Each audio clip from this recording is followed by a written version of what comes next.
Good morning friends. তো আবার চলে এলাম একটা ছোট্ট মিনি ব্লগ নিয়ে। তো এটা হচ্ছে শীতের সকাল। এবারে আমার মেয়েরা ওয়েস্ট বেঙ্গল বোর্ডে পড়ে, তো ওদের স্কুল আজ থেকেই চালু। আর ওই জন্য তাড়াতাড়ি করে রাতের বেলায় বাসন টাসন ধুয়ে রেখে দিয়েছিলাম, রান্নাঘর গুছিয়ে শুয়েছি। এখন সকালে উঠে এবারে রান্নার তাড়া, তো সেটাই তোমাদের সাথে একটু ছোট্ট করে শেয়ার করতে এলাম। তো আমি ছোট ছোট ভিডিওতে তোমাদের সাথে শেয়ার করব, চলো দেখতে থাকো। তো এখন আমি একটু মুখে ক্রিম মেখে নিয়েছি। আর এই দেখো আমার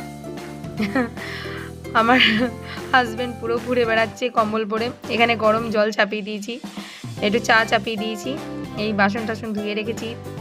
আর এবারে চলে যাব আমি একটু যোগা করতে, গরম জল খাবো। একটা কুকার পড়ে আছে, শুধু কুকারটা ধোয়া হয়নি। একটু গরম জল খেয়ে নিচ্ছি বসে বসে।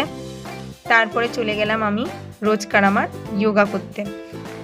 তো আমার ভিডিওগুলোর সাথে থেকো, পাশে থেকো, আমাকে একটুখানি সাপোর্ট করো আর আমাকে সাবস্ক্রাইব করো, কমেন্ট করো যে আমার ভিডিও ভালো লাগছে কি না। আমিও সেরকমই হাউসওয়াইফ, আমারও দুটো মেয়ে আছে, হাজব্যান্ড আছে। আর এটা আমার একটা ভাড়া বাড়ি। এখানে থেকে আমার যেরকমভাবে আমার দৈনন্দিন রুটিন তোমাদের সাথে একটু শেয়ার করছি। তোমাদের ভালো লাগলে আমাকে লাইক করো। ওকে, বাই বাই।